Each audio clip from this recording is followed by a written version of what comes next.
kita udah kelar kelas dan bosen sih. Enaknya ngapain ya? Menurut gue sih kita jalan-jalan aja. Jalan-jalan, boleh tuh. Tapi jalan-jalan gitu-gitu doang gak sih? Iya, kalau gitu gimana kita jalan-jalan sambil ngadain challenge? Challenge apa ya? Gimana kalau zero waste challenge? Apaan tuh zero waste challenge? Nih, gue kasih tahu. Zero waste itu aja nih ya. Kalau zero waste aja, itu artinya kita ada upaya untuk tidak menghasilkan sampah sama sekali. Zero waste. Berarti kayak Tuh. hidup sustainable Iya, gitu ya? bener banget. Oke. Itu menarik sih. Dan mungkin kita akan memberikan perspektif antara pro dan kontra dari zero waste ini. Ikutin keseharian kita hari ini. Gas lah. Nah, hari ini kita mau mengunjungi salah satu cafe sustainable di Senayan Park. Let's go!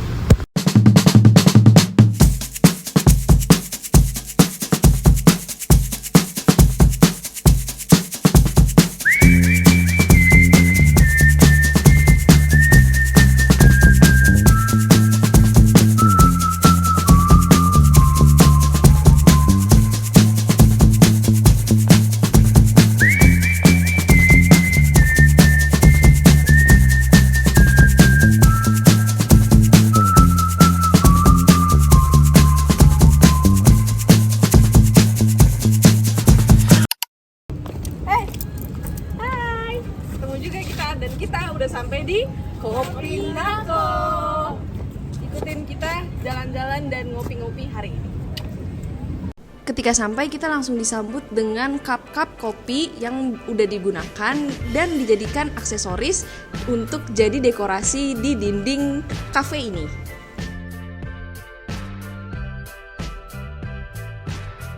Cafe ini juga mempromosikan sustainable living melalui banyaknya promo seperti diskon jika kalian menggunakan tumbler.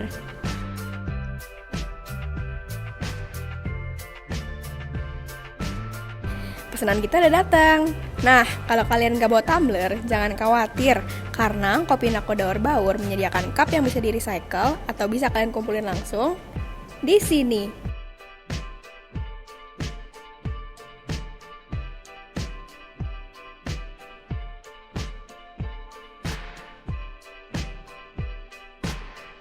Kopinako juga bekerjasama dengan perusahaan besar dalam rangka mengedepankan sustainable living, salah satunya dengan pengumpulan puntung rokok dan ampas kopi yang nantinya bisa didaur ulang menjadi kacamata, jam, dan pot bunga.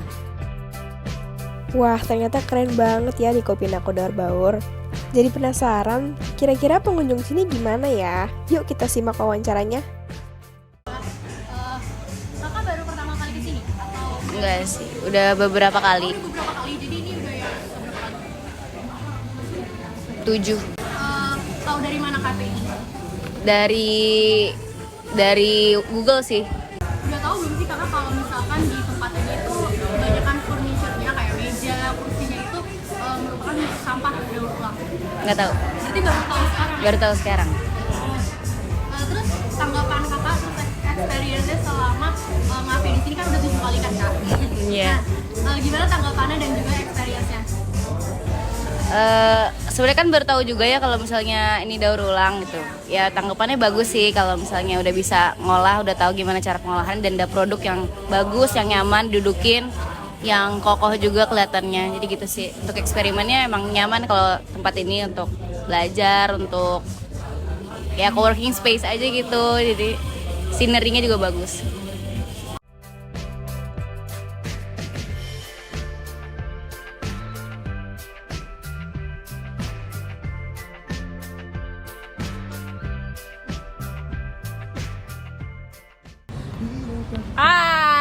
Kita udah sampai nih guys di Kopinako Daur Baur di Senayan Park.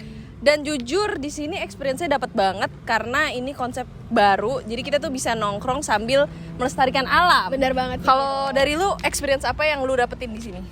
Jujur ini seru banget sih karena kita itu jadi belajar menghargai keseimbangan alam dan juga menghargai sampah loh guys. Kenapa menghargai sampah? Nih, kalau buat gue ya, karena tuh kita di sini kita dibuat lebih conscious dengan sampah-sampah yang kita hasilkan. Betul. Jadi apa yang kita hasilkan nih bisa ada terus sampai beratusan tahun. Nah, nih contohnya berdiri dulu. Oh ya, berdiri dulu contohnya nih guys, teman-teman. kursi furniture dari Kopinako ini, baik meja dan kursi terbuat dari recycle gelas plastik dari Kopinako yang disumbangkan oleh para pengunjungnya. Nah, nanti ada beberapa informasi mengenai furniture-nya berikut ini. Untuk mengetahui lebih banyak mengenai furnitur cafe ini, teman-teman bisa scan QR code yang tersedia di setiap meja Kopinako Daur Baur. Di website tersebut dijelaskan secara detail mengenai proses recycle sampah yang dilakukan dari nol sampai menjadi barang yang bisa digunakan sehari-hari. Contohnya seperti furnitur yang ada di cafe ini. Nah, terus selain itu, kalau misalkan kita udah sadar nih dengan sampah yang kita buat daily lah, hanya sehari-hari aja, kan kayak ini bisa aja ada sampai beberapa ratus tahun lagi kalau misalkan ya udah kita gituin doang, nggak kita ubah menjadi hal yang lebih berguna, benar banget. Nah, tadi kan kita udah mulai video ini dengan mengumumkan bahwa kita melakukan Zero Waste Challenge nih. Betul. Boleh nggak sih sharing apa aja yang kalian bawa untuk mempersiapkan diri untuk melakukan challenge hari ini? Boleh dari video dulu ya. Kalau aku yang pasti dan setiap hari aku bawa adalah tumbler. Karena dengan tumbler kita akan mengurangi sampah plastik ya. Jadi nggak usah beli botol minum, dan selain menjaga lingkungan juga hemat. Karena lumayan lah, hemat 10.000, 20.000 sehari karena bawa tumbler. Selanjutnya kalau dari Karin bawa apa nih? Kalau dari aku, karena aku suka nongkrong dan juga ngafe, hari ini aku mulai menerapkan zero waste dengan membawa stainless straw kemana-mana, supaya karena sekarang banyak plastik. Kalau misalnya kita bawa sedotan sendiri, kita bisa mengurangi pengeluaran sampah plastik kita gitu. Beli di mana? Mau dong. Gua ada di rumah satu, mau ya? bawain. Oke. Nah, kalau dari dua rempong ini apa nih? Nah, kalau gue emang setiap hari suka banget bawa tumbler. Dan karena gue anaknya itu suka nge-mall, suka shopping, jadi gue selalu bawa yang namanya reusable bag. Iya. Nah, karena gue juga suka belanja, jadi gue tuh juga sama nih suka bawa reusable bag kemana-mana. Biar apa sih, Kak? Biar kita itu jadi menghemat plastik, dan juga kita tuh jadi nggak buang sampah sembarangan, dan juga lebih praktis dibawa kemana-mana. Ini bisa dilipat juga kan ya? Betul. Bisa masuk tas, bisa masuk kantong, dan dengan hal-hal kecil seperti itu bisa menyelamatkan lingkungan. Terakhir dari Michelle, apa nih? Oke, gue kurang lebih sama sih sama yang lain. Aku bawa tumbler dan bawa tas belanja. Dan tentunya sama kayak yang lain juga, upayanya pasti ada untuk mengurangi sampah-sampah dari ini aja lah, dari hal-hal kecil, tindakan-tindakan kecil tuh bisa membawa dampak yang besar kalau dilakukan oleh semakin banyak orang. Iya, contohnya yang ini nih. Contohnya adalah kafe ini. Kafe ini kan orang-orang nongkrong, beli kopinya, terus mereka sadar untuk reuse atau recycle si botol ini. Nah, jadinya karena ada pengelola yang baik, akhirnya jadi nih namanya Kopinako Daur Baur, di mana semua elemennya itu berasal dari sampah plastik yang didaur ulang, dan sampah plastik itu dari pelanggan-pelanggan kayak kita gini.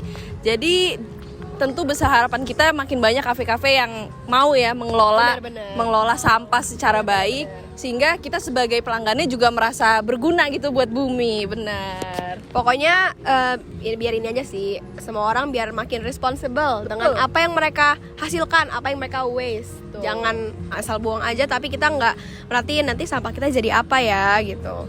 Nah, tadi kan kita udah ngelakuin challenge ini nih, tapi namanya juga challenge pasti ada kendala. Apa sih yang susah? Jadi apa sih yang bikin challenge itu sebenarnya susah untuk dilakuin, dan sebenarnya nggak terlalu banyak orang juga yang ngelakuin ya, walaupun ini baik banget buat bumi, cuman kenapa sih banyak yang masih belum lakuin gitu? Kenapa susahnya? Tuh, kalau dari gue sih pertama mungkin karena repot ya. Jujur bawa-bawa tumbler makin berat kan. Belum juga kita kan cewek-cewek pasti bawaannya lumayan banyak, tambah tumbler lagi makin ribet lagi. Terus kalau naik transportasi umum yang kayak tadi, menurut lo apa kendalanya? Jadinya ribet, terus juga jadinya mengganggu penumpang lain gitu. Kadang kita kan desek-desekan gitu, sedangkan bawaan kita berat banyak gitu. Kalau ngomongin zero waste-nya, mungkin lebih ramah lingkungan bus yang bahan bakar listrik. Betul. Nah, tapi kebetulan tidak semua rute tuh menyediakan bus dengan berbahan bakar listrik. Bener banget. Jadi contohnya tadi kita naik 1B dari kampus nih. Itu tapi berbahan bakar gas. Iya, nggak ada bus yang menawarkan bahan bakar listrik untuk rute 1B ini. Jadi kita mau nggak mau harus naik yang biasa. Iya, jadi kita ada waste-nya sedikit lah ya dari hal kendaraan, ada emisi, ada gas emisinya. Mungkin itu sih, masih banyak rute Transjakarta yang belum menyediakan, belum menjangkau untuk yang bus listrik itu. Kalau dari aku, berhubungan sama apa yang aku bawa hari ini, mungkin kalau misalnya kita bawa stainless straw kan kita setiap hari harus dicuci karena pasti setiap hari dipakai. Dan itu kadang suka males atau kadang suka lupa. Jadi zero waste living ini bukan cuma kayak sesekali doang, tapi sesuatu yang memang benar-benar harus ditanemin di diri kita masing-masing gitu. Nah sebenarnya ngelakuin ini tuh bukan hal yang susah ya, tergantung niat kita aja gimana. Nah kayak kita gini nih, kita bawa tumbler, kita bawa reusable bag, kita bawa sedotan stainless gitu. Oke, jadi di sini kita juga mau ngajak teman-teman sekalian agar menerapkan zero waste living, di mana kita bisa bersama-sama lah menyelamatkan bumi. Apalagi kita adalah generasi muda. Nah, Gen Z, dan kita harus menerapkan cara hidup seperti ini agar juga mempengaruhi orang-orang sekitar kita, mulai dari teman-teman kita atau enggak orang tua kita. Bener. Jadi mereka makin sadar bahwa penggunaan sampah itu pengelolaan sampah itu harus terus dilakukan agar hidup kita berkelanjutan.